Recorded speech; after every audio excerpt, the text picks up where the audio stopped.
I is for show, man. This is Bud Notes News. DBFM Entertainment. DBFM Entertainment. Your brain is for show, man. Your brain is for show, man. DBFM Entertainment. Welcome to this episode of Bud Notes News. About to go get my hair cut. You know, DBFM stay busy. Always on the move. So although I got a packed schedule, I still wanted to get you guys your information. Keep you updated, alright? So today, got a couple topics to discuss. First off, the whole theory that cannabis is a gateway drug. These results come from New Paltz, New York. It's a report from the Benjamin Center for Public Policy Initiatives. And they're saying that there's scientific data to say that cannabis is not a gateway drug. More specifically, the report rejects allegations that cannabis use makes persons susceptible to other substances. Quote, I want to get a crash, y'all. Quote, compelling and enduring evidence that marijuana is not a gateway drug. There are also reports from the National Academy of Science and the RAND Corporation's Drug Policy Research Center that similarly conclude, quote, marijuana has no causal influence over hard drug initiation. So, there's some research coming out. There's actually scientific proof coming out. Research that says that this is not a gateway drug. That's been known to cannabis users. And I feel everybody actually knows that a person is a gateway person. There's a gateway situation. Just because I drink milk doesn't mean I'm going to drink booze. Now, there have been several recent studies that show that people might actually mitigate away from other hard substances with the use of cannabis. So not only is it not a gateway, but it might actually be taking people off of the drugs that are supposedly getting on. An interesting side note is that the DEA earlier this year, 2017, I believe it was around February, took down the claim that cannabis is a gateway drug from their website. That's a big step in my opinion. Because besides short-term memory loss, I feel like the gateway drug theory was a big leverage tool that people had in the anti-cannabis campaign. Again, saying that it'll, make you do other drugs. So again, research from New York, scientific data saying, no, this isn't true. If you want to read the full report, the link's below in the video description. Check it out for yourself.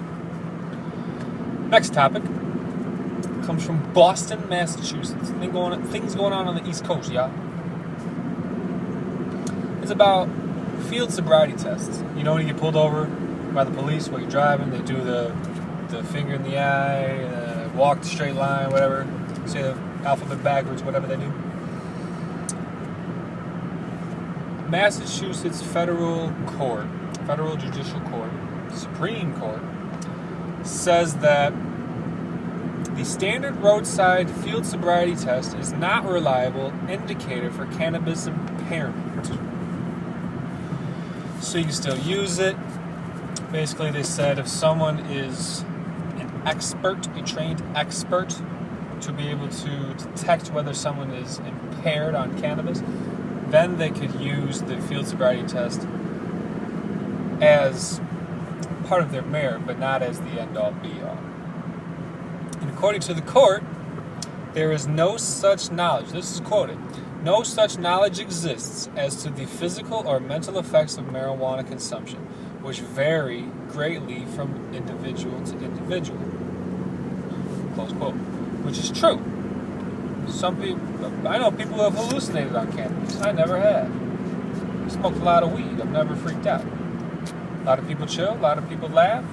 It's not a standard effect, especially physically, physiologically, nervous system response, vision, things of that. That's the big thing with drunk driving, is your vision's impaired, your response times are impaired. Cannabis doesn't have proof of that.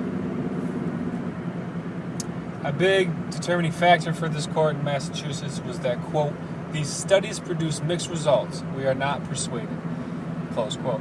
Studies being studies of whether the field sobriety test is effective for cannabis impairment. The officer, quote, may not suggest performance on an FST establishing that the individual was under the influence of marijuana. Kind of like what I said a moment ago. Just basically, an officer can't say, yeah, they failed the test, so they must have been high. There's no standard way of being high. And off the record, being high makes you a better driver, in my opinion. You go slower, you're more cautious, more aware, more yielding, less aggressive. But that's me. Again, it affects everybody differently. Next topic. Atlanta City, Georgia. Atlanta. They have recently signed a bill, an ordinance, that makes recreational cannabis decriminalized. It was unanimously approved. Everyone on this board said, yep, let's make it an ordinance that it's recreationally okay. You can have up to an ounce and you'll get a $75 ticket. No arrest, no jail time, no criminal record, nothing like that. Just a ticket, like jaywalk. It is Ordinance 17-0-115, which amends local law so that up to 1 ounce is a $75 ticket, as I just mentioned. Now, that's Atlanta, the city. But Georgia State has a law that says minors with possession is a misdemeanor, punishable up to 1 year in prison and a $1,000 fine for up to an ounce. Honestly, that's not that bad. $1,000 fine for up to an ounce. A year in jail is pretty bad, but it's still not bad. So, I'm not going to get into the opinions of minorities having cannabis versus adults. Bada-ba. So the state still has some things to correct. So you youngins can't be blazing up in Atlanta, not yet. But for the rest of y'all, enjoy. Keep an ounce or below and $75 and blow that. Don't do it while you're driving. And if you get pulled over, don't let the FST be the determining factor whether you want to pay. I didn't say that. Next topic. Here on Bud Notes News on the DBFM Entertainment Channel. Again, is the showman. Alone today, cruising. The brain celebrating his birthday out in Ohio, doing things. Maybe I'll get some footage for you when he gets back. Check it out. So again, this next study comes from Marseille, France. Pardon me, the French. I probably said that incorrectly. Marseille in France.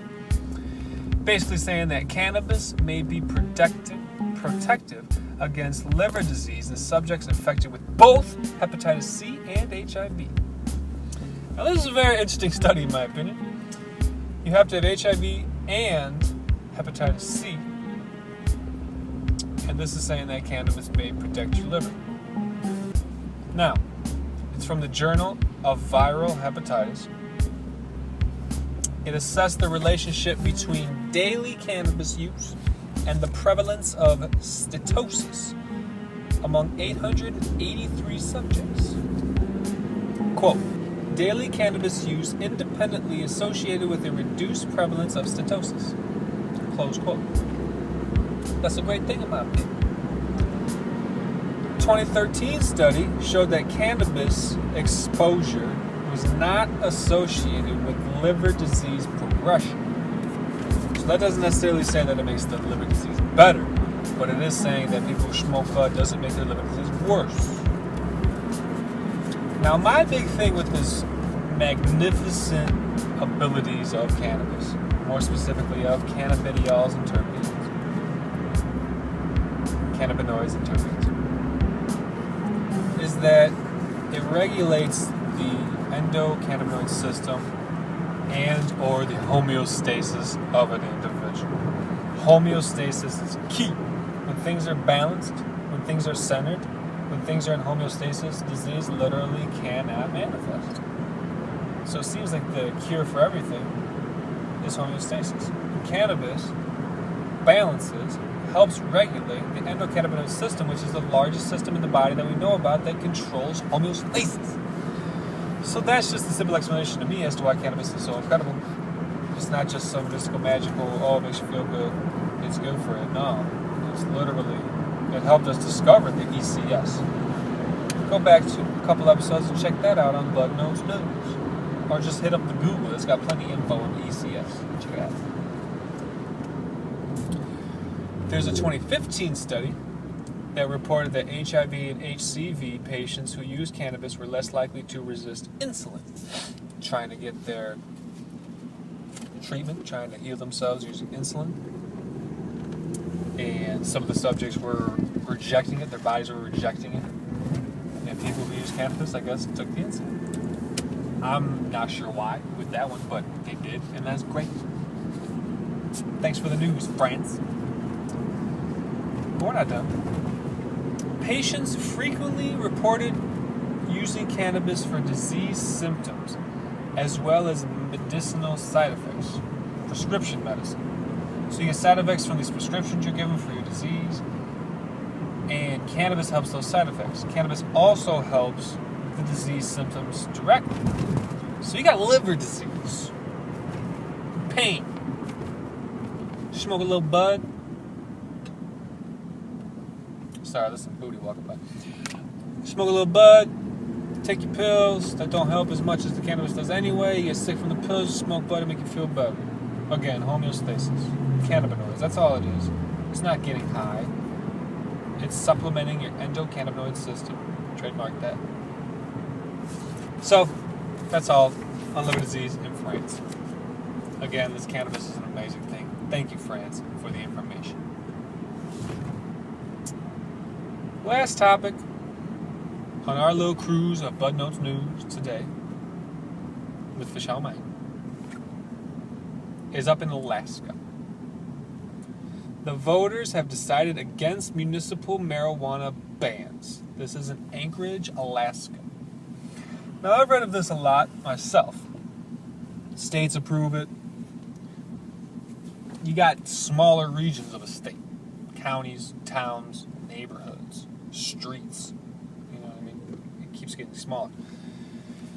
States have approved it. A lot of local communities in certain states disapprove it. Don't want it around just because the state allowed it. Still trying to fight it. Plenty of information on that. But surprisingly, pleasantly, in Arkansas, Alaska, Anchorage, Alaska, they voted no. We're not gonna let you ban these marijuana businesses. And that's great. Voters in Fairbanks and Kenai Peninsula, Kenai Peninsula, decided against a number of local ballots to prohibit cannabis retail. So there was a bunch of ballots to say, hey, let's get rid of this cannabis stuff. Yeah, Alaska lets us, but we don't want to around here. And in both those towns, the voters said, no, we want the bud. So thank you. These ballots would have closed cannabis shops within 90 days, making a huge impact on the economy, financially, jobs, and positive recreational substance and medicinal resources for hundreds of people. So, with this being said, these ballots cannot be presented again until 2019. So for a solid 13 months, y'all good. Hopefully you can persuade these people who try to bring it against you in the meantime. Get them on board when 2019 rolls around so they don't try it again. So that's pretty much it here today on Bud Notes News. Again, I is for Charmaine. I'm going to get my hair cut. I'll show you a little glimpse when I'm done. And we got a new camera. DBFM Entertainment. The channel's on the rise. Things are growing, getting better. Each episode, I appreciate y'all watching. Watch the progression. Be a part of it. Get to know us, you know what I'm saying? It's cool. We're not going to be perfect off the jump. We want room to improve. We want y'all's suggestion and help. I appreciate it. So I bought this little frame for my little knockoff GoPro. Not knockoff GoPro alternative. Called the Eye, which I call the third eye. I'm ranting. I'm going to go exchange this, get a suction cup, get my hair cut, enjoy the day. Wait for the brain to get back so we can get back to making more videos. Get some music videos coming out for y'all soon. So again, I is for Charmaine. This is DBFM Entertainment YouTube channel. Enjoy the other videos. Stay tuned. More coming. If you want to be involved, get at us. It's all about the spirit of growth of life. Just spread it and come together. Alright, I'm done. Peace, y'all. Have a good day.